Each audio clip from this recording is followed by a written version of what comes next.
गरुड़ पुराण के दूसरे अध्याय में मृत्यु के बाद आत्मा की यात्रा को और अधिक विस्तार से समझाया गया है। इस अध्याय में भगवान विष्णु गरुड़ जी को बताते हैं कि जब किसी मनुष्य की मृत्यु होती है तब केवल शरीर नष्ट होता है, आत्मा नहीं। आत्मा अपने कर्मों के अनुसार आगे की यात्रा आरंभ करती है और उसे विभिन्न अवस्थाओं से गुजरना पड़ता है। ये यात्रा सुखद या कष्टदायक होती है। ये पूरी तरह व्यक्ति के जीवन काल के कर्मों पर निर्भर करती है। इस अध्याय में बताया गया है कि मृत्यु के समय मनुष्य का चित्त अत्यंत विचलित होता है। जो व्यक्ति जीवन भर धर्म, सत्य, दया और ईश्वर भक्ति में लगा रहता है, उसकी आत्मा शांत रहती है और उसे भय का अनुभव नहीं होता।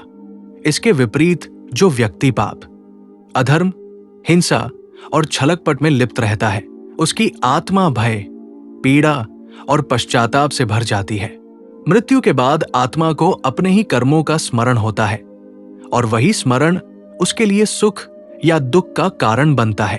भगवान विष्णु ये भी बताते हैं कि यमदूत और दिव्य शक्तियां आत्मा को उसके कर्मों के अनुसार मार्ग दिखाती है। ये कोई दंड देने की प्रक्रिया नहीं, बल्कि कर्मों का स्वाभाविक फल है। जो व्यक्ति दूसरों को कष्ट देता है, वो स्वयं उसी प्रकार के कष्टों का अनुभव करता है।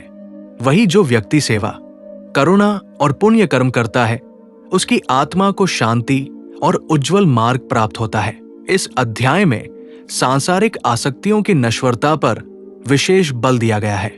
धन, वैभव, परिवार और शरीर, ये सभी मृत्यु के समय साथ नहीं जाते। आत्मा अकेली आगे बढ़ती है और उसके साथ केवल उसके कर्म होते हैं।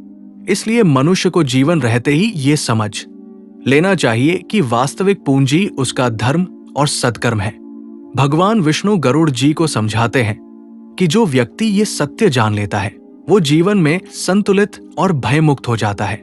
गरुड़ पुराण का दूसरा अध्याय मनुष्य को चेतावनी देता है कि मृत्यु अनिश्चित है, परंतु कर्म निश्चित रूप से फल देते हैं। इसलिए जीवन को केवल भोगविलास में नष्ट न करके आत्मकल्याण और धर्म के मार्ग पर चलना चाहिए। ये अध्याय ये शिक्षा देता है कि मृत्यु के बाद की यात्रा भयावह नहीं होती यदि मनुष्य ने जीवन में सही कर्म किए हों। इस प्रकार ये अध्याय जीवन को सार्थक बनाने और आत्मा की शुद्धि की प्रेरणा देता है।